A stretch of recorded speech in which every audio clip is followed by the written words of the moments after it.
Hello everyone, आप देख रहे हैं ऑल स्टडी इजली चैनल। आज हम पढ़ेंगे मोस्ट इम्पॉर्टेंट टॉपिक जो हमेशा आपका 2 या 3 नंबर का क्वेश्चन बनता है। ये 9th और 10th क्लास में आता है। मोस्टली क्वेश्चन ये 9th और 10th में ही आता है। कभी कभी ये आपका 12th क्लास में भी पूछ रहता है। केमिस्ट्री का ये क्वेश्चन है, ठीक है ना। तो देखिए क्वेश्चन है हमारा, निम्न पदों की परिभाषा लिखो, ठीक है ना। तो यहाँ पे आपको तीन तीन की परिभाषा देनी है। एक खनिज, अयस्क, गैंग। आपने 9th क्लास में भी पढ़ा होगा, ठीक है ना। तो देखिए इनको क्या कहते हैं और इनकी परिभाषा लिखनी है आपको। तो देखिए आपको समझना है, रटना नहीं है। तो देखिए खनिज क्या है। पहले वे तत्व या यौगिक जो भू प्रकृति में प्राकृतिक रूप में पाए जाते हैं खनिज कहलाते हैं। देखिए वे तत्व जैसे कि कोयला, ये एक तत्व हो गया। या यौगिक, यौगिक में जो लिक्विड फॉर्म में पाए जाते हैं जैसे कि पेट्रोलियम, ठीक है ना। वे तत्व या यौगिक जो भू प्रॉपर्टी क्या चीज होती है, जो धरती में, ठीक है ना, जो हमारी धरती है, पृथ्वी है, ठीक है ना। पृथ्वी में जो खुदाई होती है, पहाड़ों की हो गई या धरती के नीचे जो खुदाई करते हैं, ठीक है ना, जमीन में जो खुदाई करते हैं उसको कहते हैं भू प्रॉपर्टी, ठीक है। पहाड़ों की खुदाई में प्राकृतिक, प्राकृतिक आपको पता है पहाड़ एक प्राकृतिक है। क्या किसी ने पहाड़ को बनाया है? नहीं ना। तो प्राकृतिक रूप में पाए जाते हैं, जो प्रकृति में पाए जाते हैं। क्या कोयला कोई बनाता है? ये प्रकृति में पाया जाता है। क्या पेट्रोलियम कोई बनाता है? ये सब क्या है, प्राकृतिक में पाए जाते हैं, ठीक है ना। वही आपके खनिज कहलाते हैं, ठीक है। तो आपको रटना नहीं है, आपको सिर्फ और सिर्फ इतना समझना है, वे तत्व या यौगिक जो भू प्रकृति में प्राकृतिक रूप में पाए जाते हैं, यानी कि जो पहले से ही पाए जाते हैं हमारे पृथ्वी पर, वे खनिज कहलाते हैं।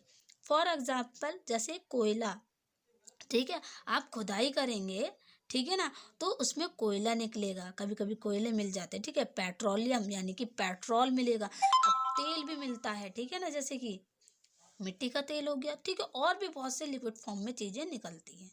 तो आप इस तरीके से लिखेंगे। आई होप आपको ये समझ में आया होगा खनिज कैसे कहते हैं। देखिए मैं आपको इसकी दूसरी परिभाषा भी बता देती हूँ खनिज की। देखिए पृथ्वी, जो मैंने अभी बताया, पृथ्वी और धरती, ठीक है ना। पृथ्वी की भू प्रॉपर्टी के नीचे, ठीक है ना, पृथ्वी की भू प्रॉपर्टी के नीचे खनन, खनन मीन्स क्या होता है, खुदाई, ठीक है। खनन मीन्स खुदाई से प्राप्त तत्वों या यौगिकों को खनिज कहा जाता है, ठीक है ना। पृथ्वी के भू प्रॉपर्टी के नीचे खनन यानी कि खुदाई से प्राप्त तत्वों या यौगिकों को खनिज कहा जाता है। फॉर एग्जाम्पल आपका मैंने बताया कोयला और पेट्रोलियम इत्यादि, ये होते हैं आपके खनिज और इनके उदाहरण, ठीक है। आपको खनिज समझ में आ गया होगा। अब देखिए अयस्क किसे कहते हैं। देखिए कोई भी डाउट हो तो आप मुझसे कमेंट बॉक्स में पूछ सकते हैं, नहीं तो मेरे को, आपको यहाँ पे इंस्टाग्राम आईडी मेरी शो कर रही होगी, आप वहाँ पे क्वेश्चन पूछ सकते हैं, ठीक है ना। अब देखिए अयस्क किसे कहते हैं, ठीक है ना। कुछ खनिजों में उपयोगी धातु अधिक मात्रा में उपस्थित होती है।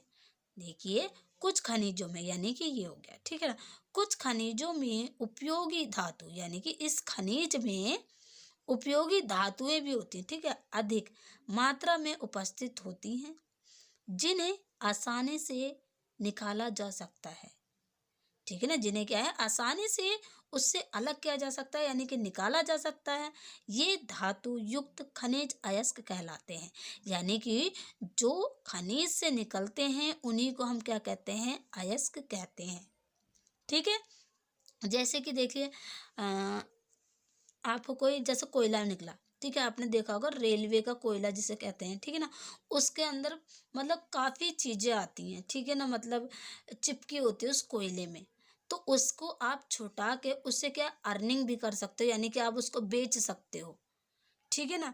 बेचोगे तो आपको पैसा मिलेगा, आपकी अर्निंग होगी, ठीक है। धातु यहाँ पूछा है ना, तो जैसे कोयले कोयले और पेट्रोल में ऐसी बहुत सारी चीज़ें निकलती हैं जो हमारे लिए उपयोगी होती हैं, ठीक है ना, जो उपयोग में लाई जाती हैं, उसी को हम कहते हैं अयस्क। जो खनिज के साथ आते हैं कुछ धातु, उसको कहा जाता है अयस्क, ठीक है ना। अब देखिए आपका ज्ञान क्या है। देखिए पृथ्वी से खनिज अयस्कों में मिट्टी, रेत आदि जैसी कई अशुद्धियाँ होती हैं जिन्हें गैंग कहते हैं। देखिए जो अभी मैंने बताया, पृथ्वी से खनिज, जो हमने अभी ऊपर पढ़ा, ये खनिज है ना, पृथ्वी से जो खनिज अयस्क, यानी कि ये इसमें खनिज में क्या निकल रहे हैं, धातु भी निकल रहे हैं कई मात्रा में, ठीक है ना। तो उसमें क्या है, मिट्टी लगी होगी, जाहिर सी बात है, कोयला निकालोगे आप, उसमें मिट्टी भी लगी होगी, रेत भी लगी होगी। पहाड़ों की खुदाई कर रहे हो, कोई भी सामान निकलता है, वहाँ से चीज़ें निकलती हैं, तो उसमें मिट्टी रेत लगा ही होगा। आदि चीज़ें लगी होंगी, लोहा भी हो सकता है, ठीक है ना। ठीक है, मिट्टी रेत आदि जैसी कई अशुद्धियाँ होती हैं जिन्हें गैंग कहते हैं, ठीक है ना, वही आपके गैंग होते हैं। देखिए बहुत सिंपल है, और सिंपल करूँ मैं, देखिए वे तत्व, यानी कि वे तत्व जो पृथ्वी के खुदाई करने पर, ठीक है, जो प्राप्त होते हैं तत्व और यौगिक, उन्हें खनिज कहते हैं। अब उन खनिजों के साथ में क्या निकलते हैं, कुछ धातुएं निकलती हैं, ठीक है। उन वो जो धातु होती है वो आपके क्या होते हैं, अयस्क होते हैं।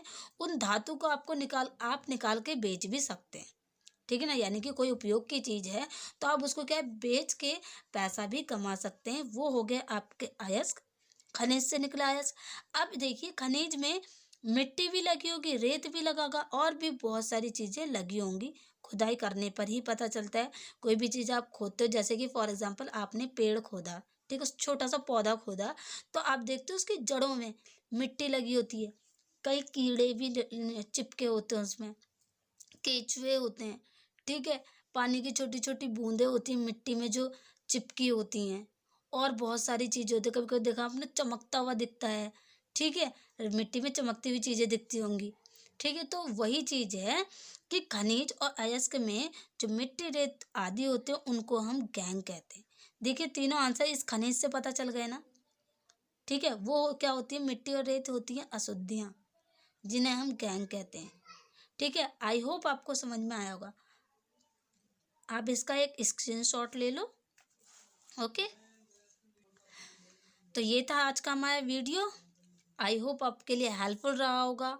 अगर हेल्पफुल रहा हो तो प्लीज़ मेरे चैनल को सब्सक्राइब कीजिए और लाइक करें। कोई भी डाउट हो तो आप कमेंट बॉक्स में पूछ लीजिए, ठीक है। नेक्स्ट इंस्टाग्राम आईडी मैं आपको बता ही चुकी हूँ, आप सर्च कीजिए और वहाँ पे कोई भी क्वेश्चंस पूछ सकते हैं। बोर्ड एग्ज़ाम ज़्यादा दूर नहीं है, 16 मार्च से आपके बोर्ड एग्ज़ाम स्टार्ट होने वाले हैं, तो आप लोग तैयारी कर लीजिए, ठीक है ना। और भी आपको वीडियोस चाहिए तो एंड स्क्रीन और डिस्क्रिप्शन में मिल जाएगा, आप वहाँ से चेक कर लीजिएगा। अगर आपको ये लिखना है तो आप वीडियो रोक रोक के लिख लीजिए, ठीक है। ये हो गया, और एक ये है। तो अब हम नेक्स्ट वीडियो में मिलेंगे।